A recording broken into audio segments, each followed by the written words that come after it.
Hello everyone, welcome to Krishna coaching centre class 12th history. और यहाँ हमारा चल रहा है chapter 1 that is bricks beads and bones. Harappa civilisation के बारे में हम देख रहे थे। तो अब बहुत सारे आर्टिफैक्ट्स मिल रहे थे और आर्टिफैक्ट्स की रिजेम्बलेंस क्या थी, इंपॉर्टेंस क्या थी, उसको पता कर पाना it was a tough task. So an understanding of the function of artefact is often shaped by its resemblance with present day things. अब एक तरीका क्या निकाला उन्होंने कि जो चीज़ मिली वो किसके जैसी दिख रही है आज के टाइम की। मान लो कोई मोती मूंगा मिला जो आज के टाइम से ज्वेलरी से कनेक्ट हो रहा है, तो हमने मान लिया कि वो मे बी ज्वेलरी थी। सो समटाइम्स ऐसे हो रहा था, जैसे बीड्स हो गया, कॉन्स हो गया, स्टोन ब्लेड्स हो गए, ये ऑब्वियस एग्जाम्पल्स थे। So archaeologists they have also tried to identify the functions of artefacts by investigating the context कि किस वे में इसको बनाया गया था, कैसे ये बना। Was it found in a house, क्या ये घर में मिला है, ड्रेन में मिला है, ग्रेव में मिला है, किल में मिला है, कहाँ पे मिला है, उससे भी तो हम पता कर सकते हैं ना।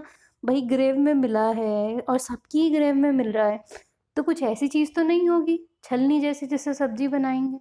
तो कुछ इसका और भी इम्पोर्टेंस हो सकता है, मे बी ये किसी रिचुअल वगैरह के लिए किया गया हो। So sometimes archaeologist have to take recourse to indirect evidence. तो कभी कभी तो डायरेक्ट एविडेंस मिल जाते थे, बट कभी कभी कोई ऐसी अजीब सी दिखने वाली चीज़ मिलती थी कि डायरेक्ट एविडेंस तो छोड़ो, इनडायरेक्ट मिलना मुश्किल हो जाता था। For example, though there are traces of cotton, कुछ मिला था कॉटन जैसा, to but to find out about clothing we have to depend on indirect evidence included depictions in sculpture. तो अब क्लोथ मिले हमें, पर देखो ऐसा तो नहीं था बहुत ज़्यादा मिले, भाई ऐसा कोई वार्डरोब तो नहीं मिला था हमें, बट कॉटन मिला। तो कॉटन मिलते ही पहला ख्याल तो यही आएगा ना कि ये इसके कपड़े बनाते होंगे।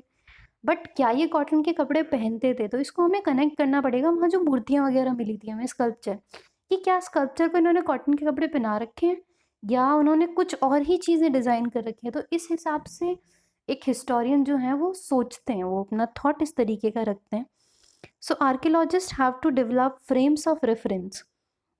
We have seen that the first Harappan seal that was found could not be understood till archaeologists had a context in which to place it. तो जैसे फ्रेम्स ऑफ रेफरेंस उनको डेवलप करना बहुत ज़रूरी था। जैसे फर्स्ट अगर हड़प्पन सील मिली तो समझ नहीं आ रहा था कि ये क्या काम की है, क्योंकि कोई रेफरेंस नहीं था जिससे हम इसको कंपेयर कर सकते थे। सो नाउ कंटेक्स्ट मिलने शुरू हुए, both in term of cultural sequence जिस हिसाब से मिले थे, एंड इसको कंपेयर भी किया जा रहा था जो मेसोपोटामियन सिविलाइजेशन है उससे, कि क्या उसमें कोई सिमिलैरिटी है, नहीं है, वगैरह वगैरह। तो ये तो थी जी प्रॉब्लम ऑफ इंटरप्रिटेशन भी थी। जैसे ये मूर्ति आप देख रहे होंगे, ठीक है, इट्स सो प्रिटी। उस ज़माने की बनावट की बात करें तो अब नाउ जो ये मूर्ति है ये क्या है? क्या ये कोई मदर गॉडेस है, या किसी प्रेमी ने अपनी प्रेमिका की तस्वीर बनाई है, या किसी बच्चे ने अपनी माँ की तस्वीर बनाई है, या फिर ये तस्वीर, ये मूर्ति जो है बहुत नॉर्मल है, बस इस तरीके से किसी आर्टिस्ट ने जो फीमेल फिगर है उसको सेलिब्रेट करने के लिए बनाई है। We don't actually know. तो यहाँ पे प्रॉब्लम शुरू हो जाती है कि हम इसका इंटरप्रिटेशन निकालें कैसे। देन बहुत सारी चीज़ें होती हैं कि ये कहाँ पे मिली है, क्या ये एक ही है या इसकी जैसी और भी हैं। तो इट्स जस्ट कि उस चीज़ से हमें इंटरप्रिटेशन फाइंड आउट करने में प्रॉब्लम होती है।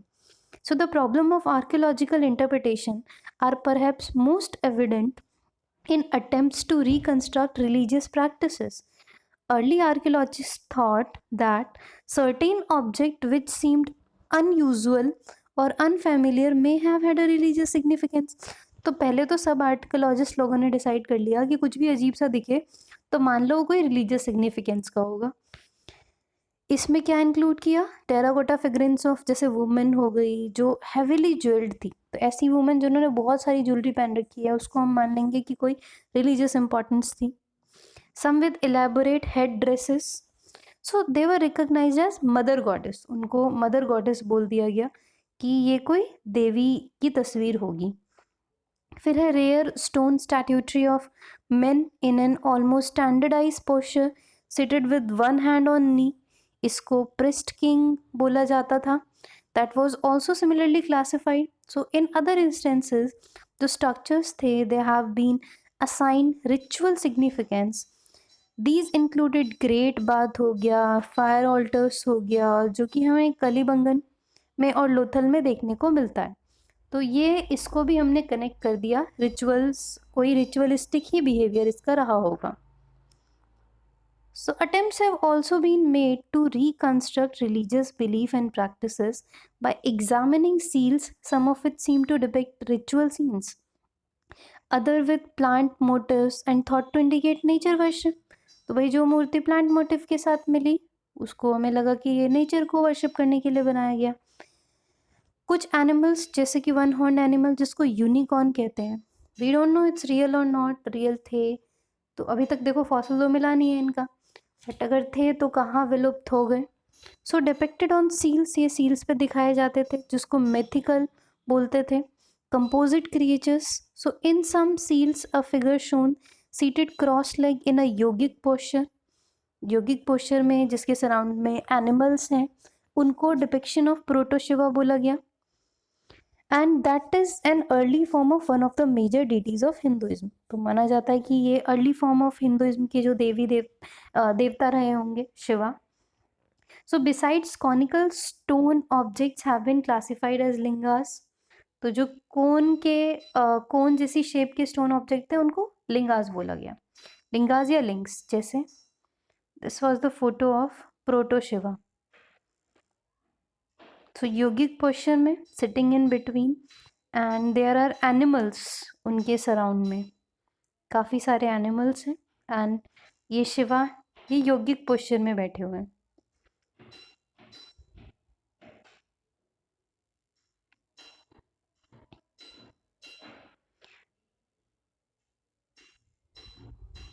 So many reconstructions of Harappan religion are made on assumption कि जो later traditions थे वो like they provide parallel to earlier ones. This is because archaeologists often move from the known to unknown, that is from present to past. While this is plausible in case of stone querns and pots, it's become more speculative when we extend it to religious symbol.